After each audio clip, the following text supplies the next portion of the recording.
Mayat di dalam kubur ini menjerit-jerit hingga membuat sahabat Nabi Muhammad menangis sedih. Nabi Muhammad adalah seorang manusia pilihan Allah, yang diberikan kemampuan untuk mendengar suara siksa di dalam kubur.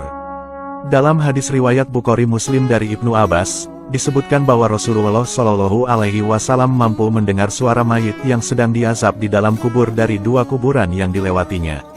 Diceritakan oleh Ibnu Abbas radhiyallahu anhu, sewaktu Nabi Muhammad Shallallahu Alaihi Wasallam berjalan bersama para sahabatnya melewati dua kuburan. Tiba-tiba, beliau berkata, orang yang berada di dalam dua kubur ini telah disiksa oleh Allah. Para sahabat lalu bertanya, apakah keduanya itu disiksa karena melakukan dosa besar? Nabi Shallallahu Alaihi Wasallam menjawab, benar, salah satunya berjalan di muka bumi ini, dengan suka mengadu domba.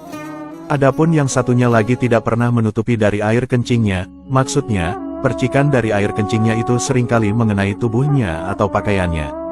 Lalu, dipakainya untuk melakukan sholat tanpa mencucinya terlebih dahulu atau berganti dengan pakaian yang suci.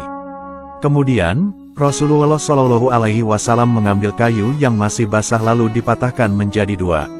Selanjutnya, beliau menancapkan kayu tadi pada masing-masing dua kubur tersebut seraya bersabda, semoga kayu ini dapat meringankan siksa keduanya selama kayu belum kering. Hadis riwayat Bukhari. Ya. Selain kisah tadi, ada sebuah kisah kubur yang membuat sahabat Nabi Muhammad menangis sedih. Dikisahkan, dahulu sahabat Utsman bin Affan radhiyallahu anhu tengah berdiri di dekat pemakaman. Tak lama di lokasi itu, tiba-tiba sahabat Utsman menangis terseduh-seduh hingga air matanya membasahi jenggotnya. Salah seorang sahabat lalu bertanya, saat teringat surga dan neraka saja kamu tidak menangis. Namun, mengapa engkau menangis karena kuburan ini? Sahabat Utsman menjawab, aku mendengar Nabi Shallallahu Alaihi Wasallam pernah bertutur, sesungguhnya alam kubur adalah persinggahan pertama dari beberapa persinggahan di alam akhirat. Apabila seseorang selamat di alam kubur, maka alam sesudahnya akan lebih mudah.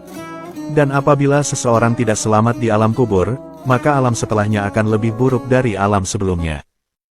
Inilah yang menyebabkan tangis sahabat Utsman. Ia teringat pada nasihat sang kekasih hati yaitu Rasulullah Shallallahu Alaihi Wasallam. Sebuah nasihat yang amat benar dan membuat siapa yang mendengarkan lalu memikirkannya dalam-dalam.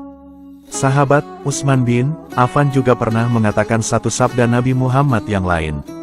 Aku tidak pernah melihat pemandangan yang lebih menakutkan melebihi alam kubur. Dikisahkan juga, dahulu pernah Rasulullah Shallallahu Alaihi Wasallam sedang melewati kuburan yang berisi 6, 5, atau 4 orang. Dalam hadis riwayat Muslim, Zaid bin Sabit menceritakan, bahwa pada saat Rasul berada di kebun Bani Najjar dengan menunggangi keledai, tiba-tiba keledai tersebut menyimpang dari jalanan.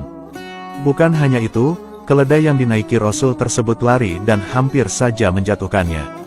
Ternyata, diketahui tempat yang dilewatinya tersebut merupakan kuburan yang berisi beberapa orang. Kemudian, beliau bertanya kepada salah satu laki-laki, siapa yang mengenal penghuni kuburan ini? Laki-laki itu pun menjawab, saya. Kapan mereka meninggal? Nabi Muhammad bertanya lagi. Ketika mereka masih syirik, jawab laki-laki itu. Lalu, setelah itu Rasulullah bersabda, sesungguhnya umat ini diuji dalam kuburannya.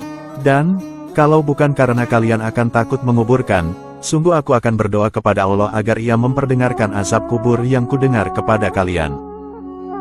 Kisah Nabi Muhammad mendengar suara siksa kubur selanjutnya datang. Dari Sahih Al-Bukhari, Sahih Muslim, dan Sunan An-Nasai. Di mana, Abu Ayyub Al-Ansari menceritakan, bahwa pada suatu malam hari Rasulullah keluar yaitu tepatnya setelah matahari terbenam. Pada saat itu, beliau mendengar suara kemudian bersabda, seorang Yahudi sedang disiksa dalam kuburnya. Selain itu, dalam hadis riwayat Bukhari Muslim dari Ibnu Abbas juga menyebutkan, bahwa Rasulullah Shallallahu Alaihi Wasallam pernah melewati dua kuburan dengan mayat yang sedang disiksa di dalamnya. Pada saat itu, Rasulullah bersabda, keduanya sedang disiksa, tapi bukan karena dosa besar. Kemampuan Nabi Muhammad dalam mendengar suara siksa kubur ini memang menjadi keistimewaan tersendiri. Bahkan dikatakan, bahwa Allah memberikan anugerah ini kepada tokoh-tokoh terpercaya yang tidak mempunyai cacat dalam agama serta sifat kejujuran yang dimilikinya. Ada beberapa keadaan orang yang telah mati di dalam kubur. Ada yang rohnya duduk, meminta, merasa nikmat dan sengsara, serta berteriak, yaitu ketika roh masih terhubung dengan badan yang terbaring di dalam kubur. Sungguh ini merupakan suatu kebesaran Allah yang patut diyakini agar seluruh umat muslim dapat bertaubat dan memohon ampun kepadanya. Selanjutnya, dalam kisah Nabi Muhammad mendengar suara siksa kubur juga diterangkan, bahwa mayat yang sedang menerima siksaan terlihat keluar dari kuburnya.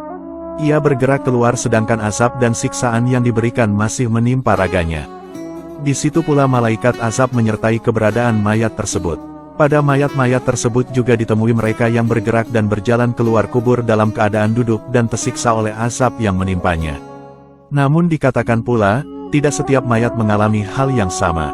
Hal tersebut tergantung pada keadaan dan perbuatan mayat tersebut semasa hidupnya. Itulah penjelasan kisah Nabi Muhammad mendengarkan suara siksa kubur yang dapat menjadi pembelajaran bagi seluruh umat muslim. Dalam hal ini, umat muslim perlu meyakini bahwa azab dan siksa kubur itu benar adanya. Dengan begitu, umat muslim harus berhati-hati dalam melakukan setiap tindakan semasa hidup, sebab Allah akan memberikan hukuman dan keadilan di kemudian hari.